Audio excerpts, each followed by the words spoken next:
Today on Animal Fact Files, we're going to be looking at the swan goose. No, not a swan who is technically a goose, but a goose who was named due to its similar appearance to a swan. They're fairly large birds with long necks, which helps to contribute to their swan-like appearance. Swan geese. Swan gooses? Probably swan geeses. Okay. Swan geese are natively found in Mongolia, southeastern Russia, and northern China. It's here that they will mate and reproduce. The breeding season usually takes place between April and September. During this time, single mating pairs or loose groups of geese can be found in wetlands, near lakes and rivers, and even in mountainous regions.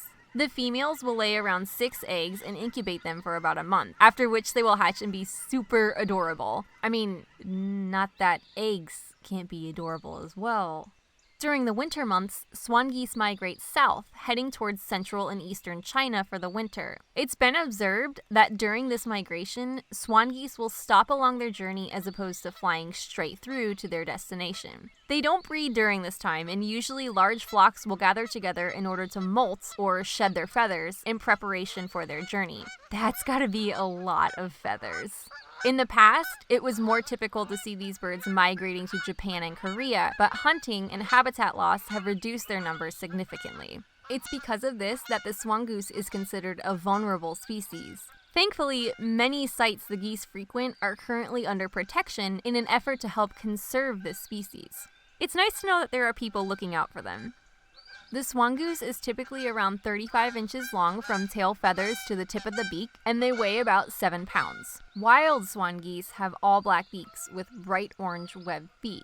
Their head and neck are bicolored, the top half being dark brown and the bottom half being nearly white. This fades to a creamy beige present on their breast plumage.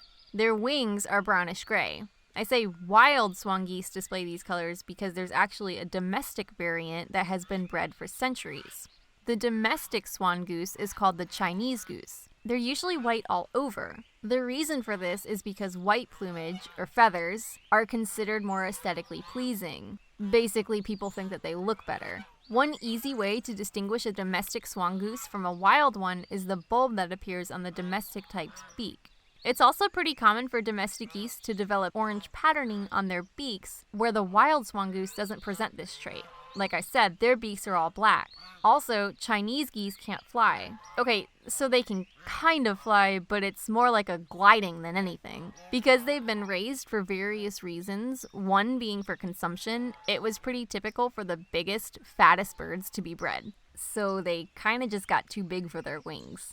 They're actually somewhat anatomically different, or basically their body looks different from the wild swan goose in that they stand up more straight. These weight and structural differences lend to the domestic Chinese goose being unable to truly fly. Which is kind of crazy if you think about it, because the wild ones migrate so far.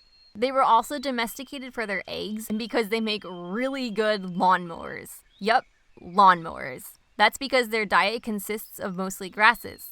They're like goat geese. For more information on the swan goose or Chinese goose, feel free to browse through my citations in the description below. Thank you for watching, and give a thumbs up for more Animal Fact Files.